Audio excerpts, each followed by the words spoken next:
I'm having an attack of Nishirina, so I thought I would get online and tell you about the next instalment of my journey into and out of the Soka Gakkai. I've been reminded of this process recently due to an interaction that I had with an online Buddhist group who are all chanting Nam-myoho Renge Kyo, and it was unfortunately a mirror of all my previous experiences and called to mind the fact that I'm supposed to be documenting them, and reminded me to get back to it, so I'm documenting it. So in my last video I was talking about how me asking questions had led to problems, and how in spite of my visible connection to the organisation and ongoing support of it, I failed to progress through the ranks of it. And it occurs to me that there are a number of ways that I could approach this process, and I think what I'm going to do is, first of all, I'm going to document my experience, and then I'm going to tell you about the politics that were going on in my mind behind it. I've only just thought of that. So, I started asking questions based on the amount of study that I'd done. And there was this thing in the Soka Gakkai where you were supposed to have Daisaku Ikeda as your mentor or master, which was what it was called when I joined, and they changed the term to mentor later on. And there was this thing, oh hello person, hello, would you like to identify yourself? That would be nice. And you were supposed to listen and absorb whatever this person said, Daisaku Ikeda said, as absolute truth, and digest it without applying critical thinking to it. Oh, person disappeared, they didn't want to identify themselves. Without applying critical thinking to it. And I'm not very good at turning off my critical thinking, even though I have to say I actually tried, because I wanted to be part of this movement and part of this beautiful thing that I thought I joined. But what kept happening was I was being asked to study and etc., which I was doing, and simultaneously embrace this, what was called the mentor-disciple relationship in the Soka Gakkai. And the Soka Gakkai thinking being that the mentor knew how to tell you how to practice the teachings. However, that's not what Nichiren said, and that's also not what it says in the Lotus Sutra. So I came unstuck because even though it says that what you need to understand Buddhism is a good teacher and a good student and a good doctrine, I began to suspect that I wasn't availed of a good teacher. I began to suspect that the teacher of the law chapter, and I'm sorry if I'm talking about stuff that non-Buddhists don't understand, but there's a chapter in the Lotus Sutra that says any of these good men or women that choose to propagate the law is the teacher of the law. And we were supposed to accept that this man called Daisaku Ikeda was the teacher of the law for now, and he knew how to teach the law, and I absolutely couldn't accept it. because I thought that Nichiren, who taught me Nam-myoho Renge-kyo, was the person who taught me the law, and I actually didn't think that I had to adhere to even his interpretation of as to how I should practice the law that he'd identified. Although at this point I had not yet come to odds with Nichiren, and in terms of practicing his teachings I still haven't. But anyway, me failing to accept the explanations that I was offered and discussing my own perspectives on the material that I was offered didn't go down well.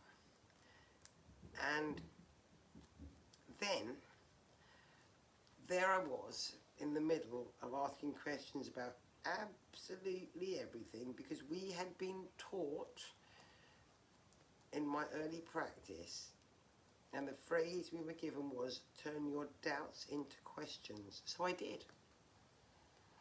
I turned all my doubts into questions, and I spent quite some time attempting to formulate those questions into communicable form so that I could get an answer in a communicable form.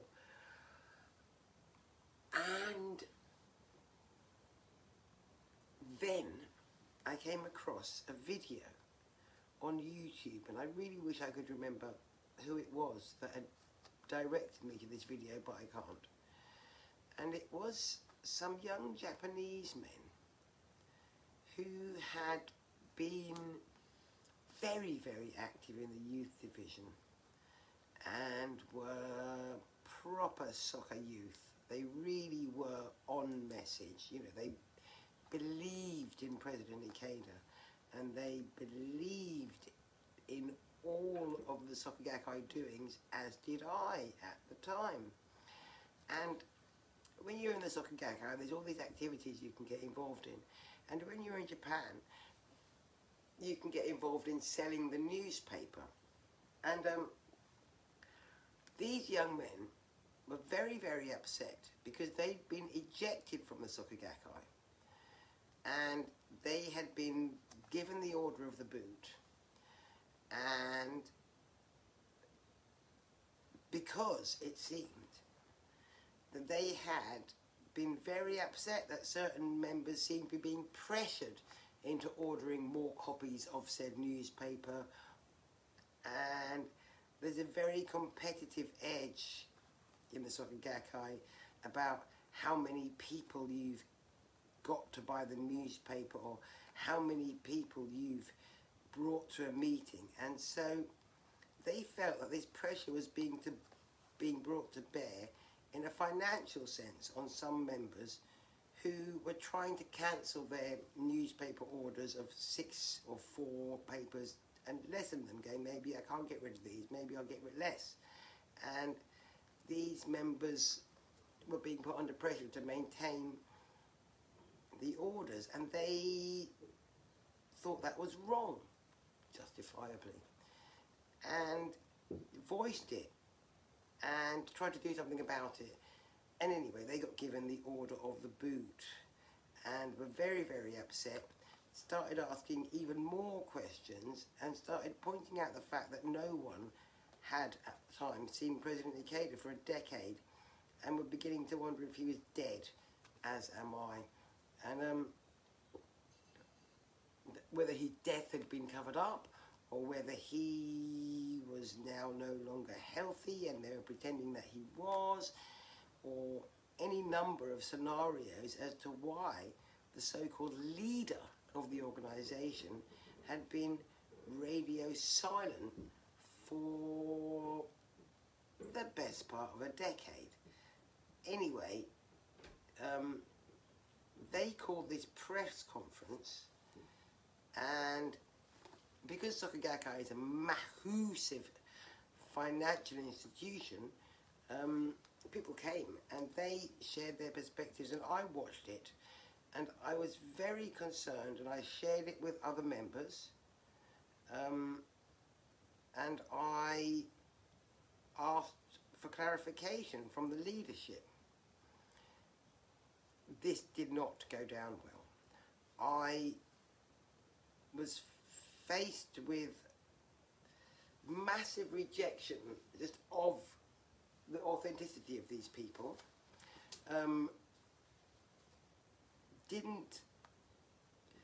Was questioned as into my own authenticity because I'd watched the video and had taken notice of them, and no one was actually willing to address any of the points that they'd made, which I found highly suspicious. It became so extreme that a friend of mine, or somebody that I thought was a friend, actually came round to have a conversation with me about it, and actually said that they'd come round, they'd come round to check my authenticity.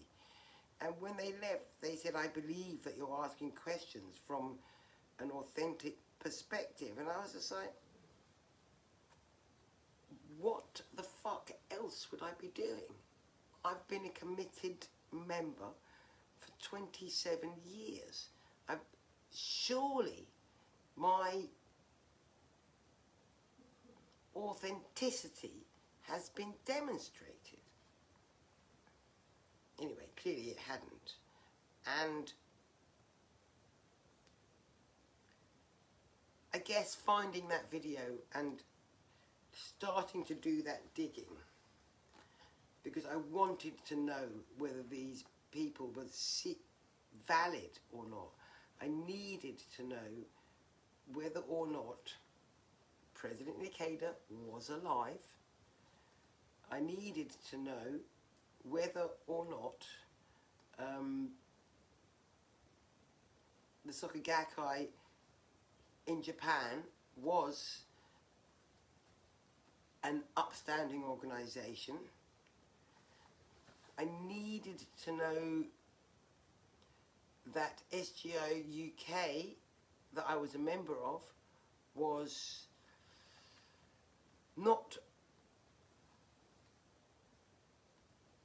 under undue influence from SGI in Japan, and I set about finding out because the internet exists. The first thing that happened was I was shown the SGI response to these young men's video. I wish I could find it and share it, but there's not a cat's chance in hell. Maybe there is. And it was weak. All they said was, these people are lying, you shouldn't listen to them, they're bad Buddhists, pretty much. And none of the points that they made were addressed. The Soka Gakkai are fantastic at putting out information that rubbishes argument but doesn't actually answer the point. And this was my first conscious encounter with that tendency of theirs. And I read the single side of A4 that they put out in response to it, and I just thought, that doesn't wash. I'm sorry, that's not a response. So then I set about doing my own research, because this document that they sent out to counteract this video seemed to me spurious, irrelevant, and basically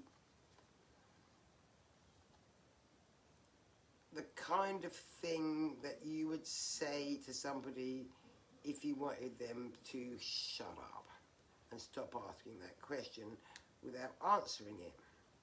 And I'm not prepared to have the organisation in which I've invested my whole life not answer questions that I'm asking. So I asked Google instead. And to start with, Google being what it is, all the information I got was Soka Gakkai information, because Google always tells you what you know already. But with a very, very small amount of digging, and once I'd educated Google to look differently at the questions I was asking, I was privileged to be in receipt of a vast diversity of information, almost all of which directly contradicted everything that Soka Gakkai had taught me was Buddhism. Well, you can imagine my shock. I was quite horrified, because there was I, imagining that I was, all the things I was doing, all the effort I was putting in, because it was a lot of effort, was me learning to and understanding the application of the Dharma to my life. And there was I discovering that wasn't what I was doing. What I was doing was something completely different. And, well, I've come to conclude that everybody is doing something completely different, but I came to the horrible realization very, very slowly that the Soka Gakkai was not quite what it appeared to be. And, well, I think I'm going to leave it there, because I think I've finished my sewing. Somehow. I think I've gone backwards a bit. But it doesn't matter. And yeah, I think I'm going to leave it there. And I will tell you about the research hole that I went into next time. I hope you're not bored. And if you are,